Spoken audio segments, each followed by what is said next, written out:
The peoples of the world left behind by the decomposition of Russia, Austria, and Turkey are mostly untrained politically.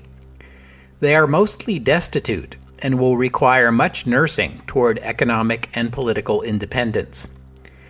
If there is going to be a scramble among the victors for this loot, the future of Europe must indeed be despaired of.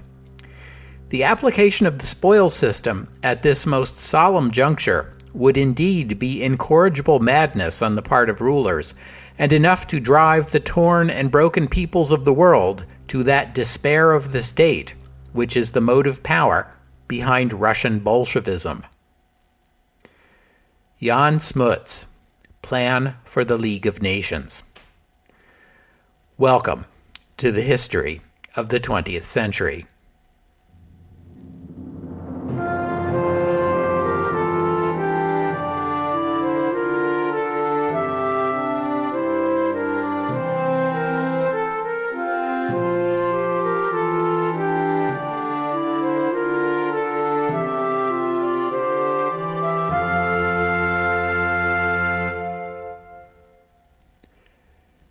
Episode 190, 1919, Africa, Part 2. This is the 15th episode on our 1919 World Tour, and the second and final episode on Africa. We're taking in all of sub-Saharan Africa in these episodes, and last time we looked at the first centuries of European-African relations. By the early 20th century, we can see a rising Pan-African consciousness. By 1914, European-style civilization was well established in many places on the African continent, generally the places where the most Europeans were living.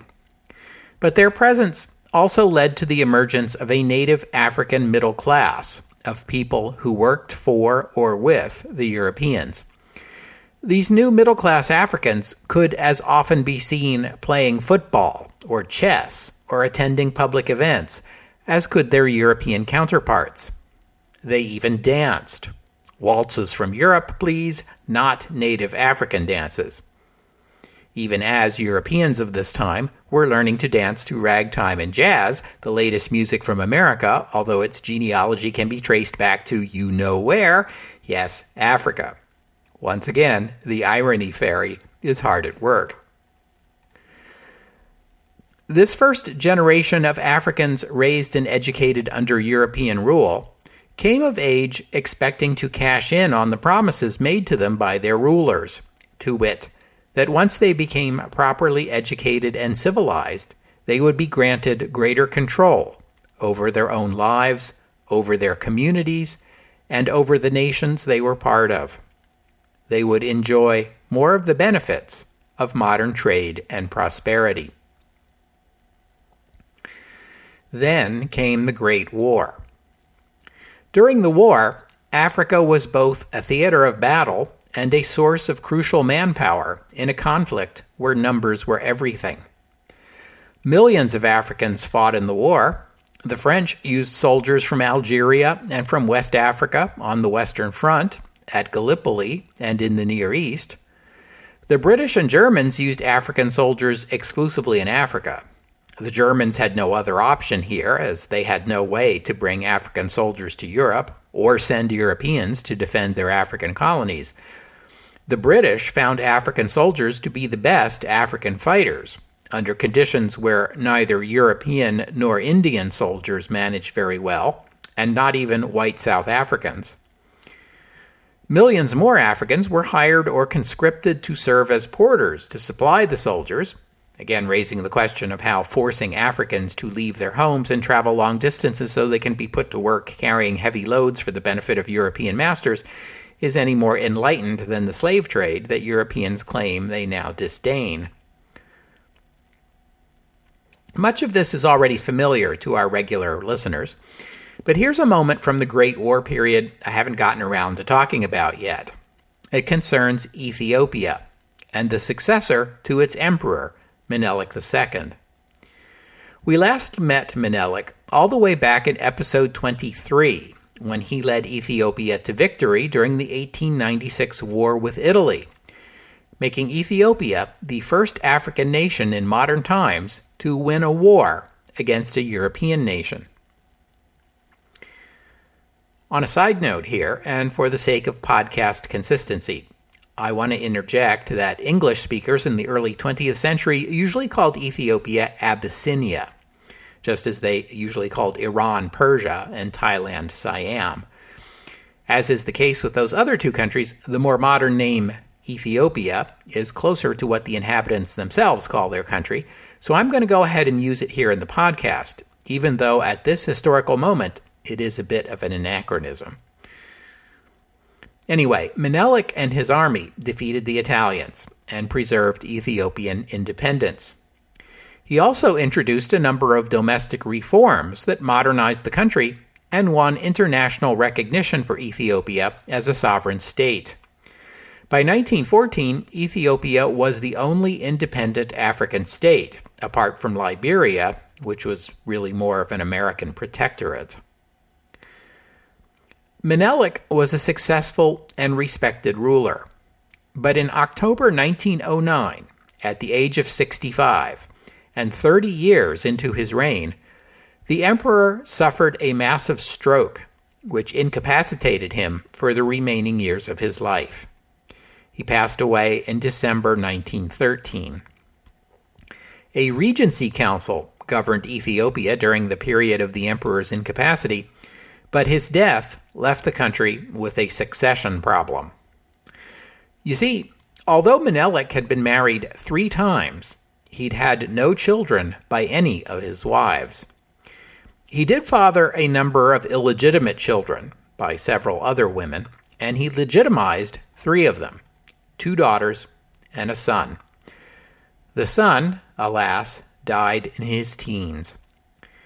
The older daughter, Shwaraga, had 2 sons. The elder, Seged, was sickly and was also a dwarf. Menelik felt these conditions made him ineligible for the throne, and so he designated the younger son, Yasu, as his heir. Yasu is the Ethiopian form of Joshua. When Menelik died in 1913, this grandson, Prince Iyasu, was 18 years old. So, succession problem solved, right? Well, hold on for a second. Government ministers and the nobility had their doubts about Prince Iyasu. He assumed much of the authority of an emperor, but in the end he never will be given a formal coronation. This is because there was resistance to his rule from the very beginning. He was reportedly moody and cruel to his ministers and advisors. He was also sexually promiscuous and showed little sense of the responsibilities that came with being emperor. More worrisome still was his father, a military commander named Ras Mikhail. Ras is a title. Mikhail had been close to Menelik, hence the late emperor marrying off his daughter to him, but Mikhail had been born Muhammad Ali and raised a Muslim. He had converted to Christianity and adopted the name Mikhail for political reasons, but it was widely suspected that father and son both were closet Muslims. The thought of Ethiopia, the only independent indigenous African state, complete with its own indigenous state church, ruled over by a Muslim emperor, was unacceptable to many. On the other hand, the prince's father was still an important and powerful military commander, so resistance risked civil war. And so an uneasy compromise prevailed for 2.5 years, with Iyasu effectively but not officially emperor of Ethiopia. The Great War began just months into the prince's reign, and now his possible secret Muslim sympathies became a concern not only in domestic Ethiopian politics, but among the allies. As you know, the Ottoman Sultan declared a jihad against the allies, although nothing much came of it, but it had the allies worried, They had seen some Muslim resistance in North Africa against British and Italian rule, and Turkish and German representatives were in Addis Ababa attempting to persuade Iyasu to enter the war on the Central Powers' side. The British and the Italians both feared that Ethiopian entry into the war could open new fronts that would threaten their colonial holdings in East Africa. Ethiopia had to be kept neutral at all costs. The British engineered a propaganda campaign against Iyasu in Ethiopia that included doctored photographs purporting to show the young prince engaged in sex with a number of different women. They didn't have Photoshop back then, but they managed. These pictures were calculated to offend both conservative Christians and devout Muslims, and the British and Italians went on to engineer a coup among the nobility that overthrew Iyasu in September 1916. The archbishop excommunicated the would-be emperor, and he was placed under a comfortable house arrest. Menelik's other daughter, Zuditu, was made empress, making her Ethiopia's first empress regnant, unless you want to count the Queen of Sheba, although her son, Ras Tafari, was named regent, and her successor, making him effectively co-emperor. And if that name, Ras Tafari, rings a bell, yeah, that's a thing. After the empress died in 1930, Ras Tafari would succeed his mother as emperor himself, taking the throne name Haile Selassie. Anyway, in colonial Africa, as we've discussed, European officials and settlers on both sides hoped that when war broke out in Europe, Africa might somehow remain at peace.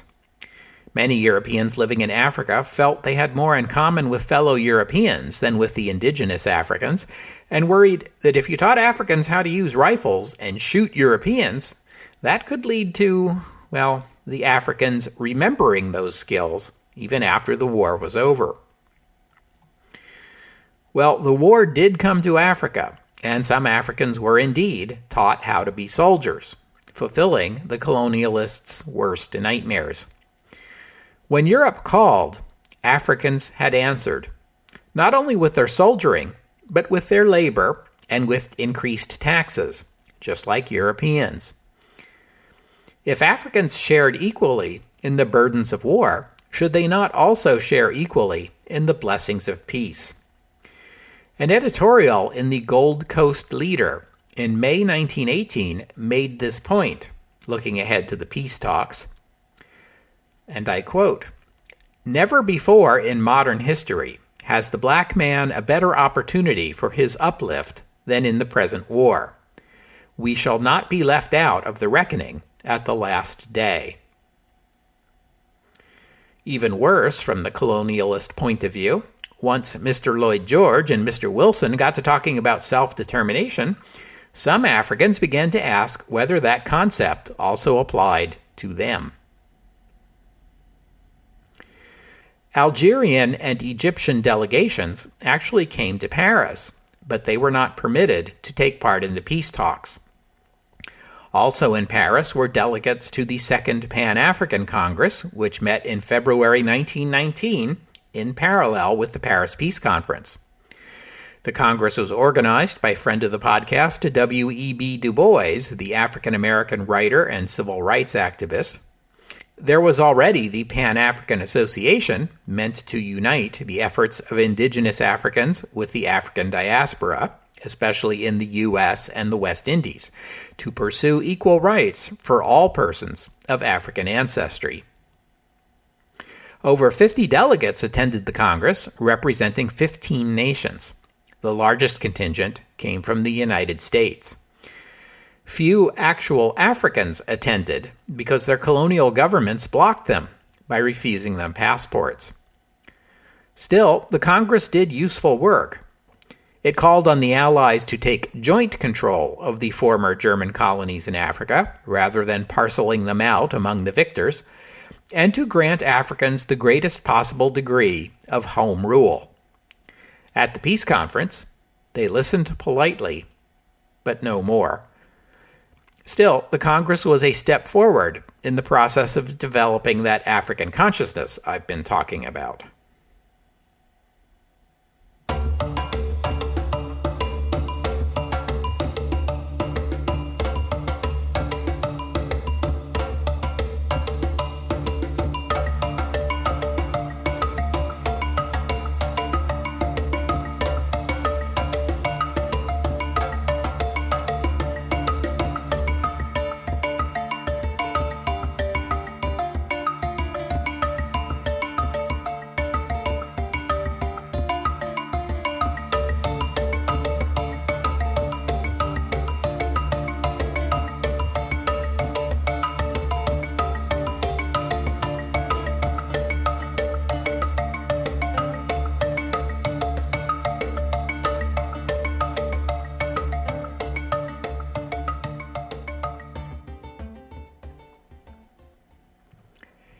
It's time now to turn to the question the Pan-African Congress raised, the disposition of Germany's colonies in Africa, along with Germany's other colonial territories, and those of the Ottoman Empire.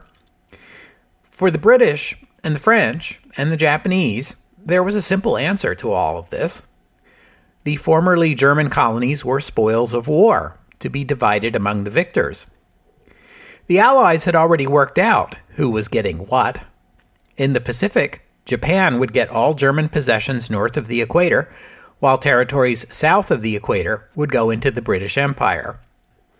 In Africa, the French get Togoland and Cameroon, while the British get East Africa and Southwest Africa. In the Near East, well, the British and the French had already worked all that out under the Sykes-Picot Agreement. But then along came Woodrow Wilson with his discomfiting and unwelcome argument that in the new post-war 20th century world, civilized nations did not and should not divvy up territories forcibly taken from a defeated adversary like so many bank robbers in their hideout dividing the loot after pulling off the big job. Wilson had long insisted that America hadn't entered the war in order to enlarge other nations' colonial empires. He had a different plan. Europeans had always claimed that colonialism was in the best interests of the peoples being ruled, and that those peoples lacked the means to govern themselves and participate as modern nations in the world order. So it was an act of charity, of altruism, for the advanced nations of the earth to step in and take charge of their affairs for them. Some Europeans even believed this. In 1919, there was a consensus among the Allies that Germany had failed in its colonial administrations. German colonies had not been governed for the benefit of the indigenous peoples, but for the benefit of German settlers and the German nation. The Germans had often been ruthless and bloody in their treatment of the native Africans. There was truth in this, though similar accusations could just as easily be made against the Allies. Woodrow Wilson wanted to make the former colonies into mandates, which were essentially trusts. For those of you who are not lawyers, here's a quick lesson in the law. If a person owns property, whatever property you might conceive, we generally understand that to mean two things. The owner has the power to control the property and the right to enjoy the benefits that ownership provides. A trust is a legal arrangement that severs these two aspects of ownership. One party, the trustee, controls the property, while another party, the beneficiary, enjoys the benefits. This is typically done in circumstances where the beneficiaries are unable to control the property themselves for some reason. Children, for example, or incapacitated persons. Wilson wanted to apply this concept to the German colonies. Those lands belonged to the peoples who lived on them. If those peoples were not able to govern their own lands and someone else needed to step in and do it for them, then that other nation would be granted a mandate, a form of trusteeship, under which it would be granted the power to govern, with the understanding it would be doing so for the benefit of the people governed, and it would be accountable to the League of Nations to ensure that the mandatory power was not abusing that trust. This concept takes the informal claims of colonialism and makes them official. The mandatory powers, which is what they were called, would have to report regularly to the League of Nations on their efforts to develop these lands for the benefit of their peoples. And significantly, the mandatory powers would not be permitted to draft soldiers from their mandates or to construct military bases there. That was the vision, but Wilson was frustratingly vague on the details. Would these mandates be temporary or permanent? It depends. Would European territories also become mandates? Some of the new nations born in the aftermath of the war, like Finland and Poland, appeared politically and economically capable of governing themselves and participating in the international community from the word go. Other nations, like the new South Slav state and the Balkans, might possibly benefit from a short-term mandate, say 5 or 10 or 25 years, until they got their houses in order and their nationhood became secure. What about the African territories? There were many in 1919 who persisted in believing that Africans would never be able to govern themselves. Mandates in Africa might have to be perpetual. Jan Smuts made the case for mandates in his memorandum on the proposed League of Nations. I read an extract from it at the top of the episode. The concept was debated at the peace conference. Cynics wondered if it wasn't just an exercise in cloaking old-fashioned 19th century imperialism in the latest 20th century fashions. Idealists hoped it marked the beginning of a new era in international relations. David Lloyd George, who probably leaned more to the cynical side, felt he had more important battles to fight, and he was willing to let Wilson have his way on mandates. Georges Clemenceau, on the other hand, hated the idea and fought it furiously. His top priority at the peace conference was always protecting France against the possibility of another attack from Germany. And since Germany was always going to be bigger and have a larger economy, it therefore followed that France needed its overseas colonies to help redress this economic and demographic imbalance. African soldiers had helped rescue France during the late war. Someday, they might be needed again. The purpose of the League was to maintain the peace, not meddle in colonial affairs. Lloyd George proposed some compromise language, clarifying that what the League would prohibit was raising colonial armies for the purpose of attacking neighboring colonies, exactly what the Germans had been doing in Africa. Raising colonial forces to defend the colonies, or the mother country, on the other hand, that would be permitted. And although Lloyd George preferred to keep his powder dry and stay out of the mandate debates, the same wasn't true of the British Empire's newly assertive dominions. 3 of them in particular, South Africa, Australia, and New Zealand, each of which coveted nearby German territories. South Africa wanted German Southwest Africa, which the South Africans had captured on their own, episode 103. This was a significant claim. In terms of land area, Southwest Africa is larger than Britain or France. In the South Africans' minds, they had captured the territory, they understood the native Africans better than any League of Nations ever would, and geographically, it seemed logical for them simply to annex the territory and make it the Union of South Africa's 5th province. New Zealand wanted German Samoa, and the Australian Prime Minister, Billy Hughes, wanted those German Pacific territories south of the equator, the ones that hadn't already been promised to the Japanese. Principally, he wanted German New Guinea and the Bismarck Islands. Like the South Africans, Hughes believed that Australia had already won them by right of conquest and was not prepared to surrender them to anyone or anything. He argued they were essential to the defense of Australia.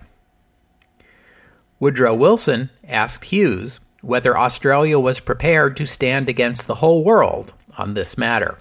Hughes replied, "That's about the size of it." Colonel House and Canadian Prime Minister Robert Borden worked to smooth out these disputes, along with Jan Smuts and Lord Cecil. The latter two came up with a formula for how the League of Nations mandates were to work. They set out 3 classes of mandate. Class A were territories that could be regarded as provisional nations, subject to the advice and assistance of the mandatory powers. The Ottoman territories of Palestine, Syria, and Mesopotamia fell into this category. France would take charge of Syria, while Britain would advise Palestine and Mesopotamia. Class B territories were the former German colonies of Africa, except for Southwest Africa. These territories would be administered by the mandatory power, subject to few restrictions.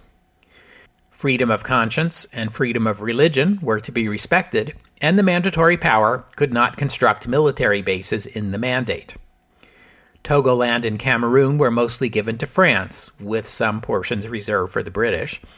German Rwanda and Urundi would be given to Belgium, and the former German East Africa, now Tanganyika, would go to Britain, apart from a small triangle of land that was turned over to Portugal.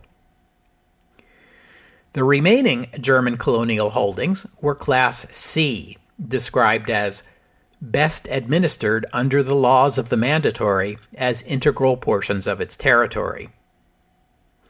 Under this category, Japan, South Africa, Australia, and New Zealand all got the territories they coveted under terms that were perhaps not quite annexation, but something pretty close, although the mandatory powers were still not permitted to construct military bases in these territories. The island of Nauru, home to valuable phosphate deposits, would be jointly administered by Australia, New Zealand, and the UK.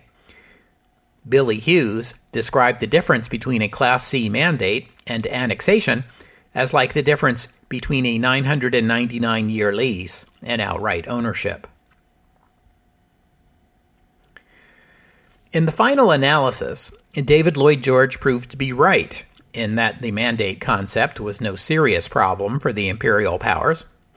They were required to submit annual reports to the League of Nations describing their efforts to develop the mandates, but these reports did not receive close scrutiny, and the mandatory powers went about governing the territories the way they saw fit.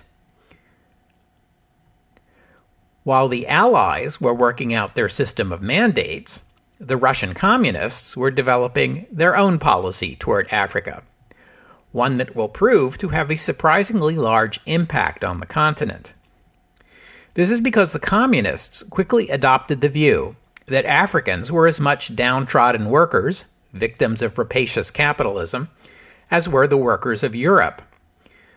Communist doctrine held that the miners in Wales, the factory workers in Germany, and the dock workers in the Congo were all equally victims of plutocratic oppression, and all had a shared destiny of socialist revolution. Only, communist doctrine also held that the masses in Africa lacked the requisite class consciousness and were not yet ripe for revolution. So the African cause will get nothing but verbal support from the communists, for now. Still, the communists and their allies in the European socialist parties are the first Europeans making a forthright call for freedom and self-determination for Africans, a fact that the Africans will long remember. The British MI5 and the French security services also took note of communist support for the African cause. Africans who embraced the communist message were subject to scrutiny, and colonial officials customarily barred Africans from attending meetings of international organizations like the League Against Imperialism, which had been organized by communist and socialist groups. Soon, any time Africans organized strikes or protested for greater self-rule, European police and intelligence agencies saw communist conspiracies, whether there actually was one or not. After the Paris Peace Conference finished its work, most of Africa would now be under French, British, or Belgian rule. Those three nations were among the most liberal in the world, and liberals could hope that now that the war had ended, the restoration of international trade and commerce would gradually draw Africans fully into the international community. Unfortunately for liberal hopes, for Africa, and for the world at large, the post-war economy is going to be sluggish. The world economy is not going to bounce back to its pre-war prosperity, and it won't work very well for Africans or for most of the world's peoples. Africa in the 1920s and 1930s would endure many of the same economic shocks the rest of the world will encounter. Africans, by and large, did not suffer much from ups and downs in food prices because Africans were still feeding themselves by traditional farming and were essentially self-sufficient in foodstuffs. But as elsewhere during this period, the old economic model in which Africans export agricultural products and raw materials in exchange for manufactured goods broke down. Africa's principal exports were crops like palm oil, cocoa, and tobacco. And there was some mining, but the prices these commodities could fetch on the international market plummeted after the war. The rubber boom was long over. Ivory was still in demand, but elephants had been overhunted since the days of the Belle Epoque. Now, colonial authorities had to begin limiting the number of tusks that could be taken. So there was no prospect of ramping up ivory exports to make up for the losses in other markets. These export losses led to declining wages for Africans working in export trade. Many Africans found their pay cut in half. Colonial government tax revenues also plunged, and cash-poor Africans weren't much of a market for European manufacturers. When Africans did buy imported manufactured goods, they often chose goods from the United States, which was selling better products at lower prices. Governments in Europe did their best to persuade or compel Africans to buy empire, but there just wasn't enough African money out there to buy everything Europe needed to sell. This was just one aspect of a larger crisis in world trade, and we're going to be talking a lot about world trade in future episodes. But I'm afraid we'll have to stop there for today. Thank you for listening, and I'd also like to thank David for his donation, and thank you, Keith, for becoming a patron of the podcast. The generous support of David and Keith and people like them helps keep the podcast going. Speaking of which, I got a very nice email from Liberated Syndication, our podcast hosting service, advising all of us podcasters that they expected to be able to keep their service up and running during the COVID-19 emergency. They also kindly expressed the hope that we would keep podcasting on a regular schedule, in the hope that consistent production of new episodes and our familiar voices would be reassuring during this anxious time. For myself, I intend to keep right on going. This podcast is a one-man operation, so it's perfectly suited for social isolation. There's no need for me to stop or cut back, and if keeping up the podcast does indeed comfort or reassure even a few of my listeners, that alone makes it worth doing. I do have a couple of concerns, though. The first is that my local library has closed for the emergency, making it more difficult for me to do my research. Thanks to the internet and electronic books, I have other options, and in the short run, my research and my writing goes on. If the emergency continues for a long time, this could become a problem eventually, but for now, we can only wait and see. The second concern is that I myself might become ill, which could interrupt the podcast if I get sick enough, and I am at a higher risk because of my age. For now, my family and I are fine, and all I can do is plug along and hope for the best. We're isolating ourselves from contact with other people to the greatest degree possible, and I hope you're all doing the same, for your own sake, as well as your families, your neighbors, and for strangers too, especially those who are particularly vulnerable. Remember, they're counting on you to help protect them. And I hope you'll join me next week on the history of the 20th century as we turn our attention to the Near East. Now that we've covered mandates, we'll look at the Arab territories of the Ottoman Empire and how the Allies will employ the new system of mandates, as well as the old system of to the victor go the spoils, to determine the future of the Arab lands. This is going to take 3 episodes because we have a lot of territory to cover. We're going to go from Syria to Arabia to Palestine to Iraq and back again, along with some side trips as far off as Egypt and Afghanistan. The Near East, beginning next week on the history of the 20th century. Oh, and one more thing. Before I go, I should take note of the fact that Britain securing a mandate over the former German East Africa finally completed the dream of British imperialists of the past 2 generations, a continuous chain of British-controlled territories all the way from the Mediterranean coast to the Cape of Good Hope. What was the benefit?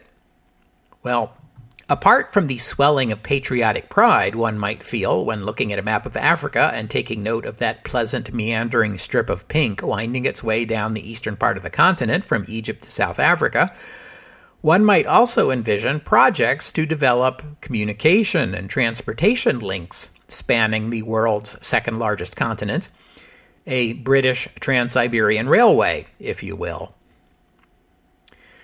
The first person to propose a trans-African railway was the editor of the Daily Telegraph in 1874. This was the same newspaper that was funding Henry Morton Stanley's search for the source of the Congo River. At that time, interior colonial borders had not been set, so it was still possible to hope that Britain would gain the territorial rights that would be prerequisite to such a project. But the dream of a trans-African railroad is most closely associated with the name of Cecil Rhodes, the quintessential 19th century British imperialist. It was Rhodes who coined the memorably alliterative nickname Cape to Cairo Railway to describe the project. Rhodes had gotten rich from his African mining interests, and he dreamed of even greater profits from mines established far deeper into the interior of the continent. Mines that could be serviced by this railway and its branches. Rhodes was able to arrange construction of a rail line from South Africa as far north as Lake Tanganyika. Up in the north, the British had already built rail lines as far south as Khartoum, so all of this was a good beginning. Rhodes explored the idea of a trans-African telegraph line as the first step to a rail line. A trans-African telegraph line might profitably compete with underwater cables for communication to and from South Africa. He got as far as approval from Kaiser Wilhelm for his telegraph line to cross German territory in East Africa, but he never raised the funds to build the telegraph line, let alone the rail line. Because by the late 19th century, the conflicts with the Boers had tarnished his reputation. But after the Great War, Tanganyika became British-controlled, which sparked new interest in this all-but-forgotten dream. What's more, the airplane was by now becoming established as a practical mode of transportation. As early as 1919, British exploring parties were already scouting locations to build a string of airfields down the continent that would make possible air travel between Cairo and Cape Town. With the aircraft of the time, that would take about a week of flying 7 to 8 hours per day with nightly layovers. This airline might be limited in value, but it could serve as a precursor to a rail line.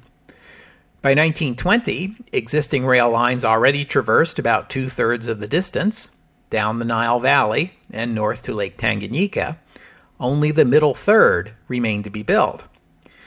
But it never was. There were too many technical issues, a lack of funding in an era when the British government was heavily in debt from the war, and it has to be said, a lack of interest. There just weren't that many passengers ready to buy tickets for a Cairo to Cape railroad line, and the Suez Canal made it just as economical to ship cargo by sea. And, as we will learn as we move forward, 20th century Britain will find it has far more pressing uses for its money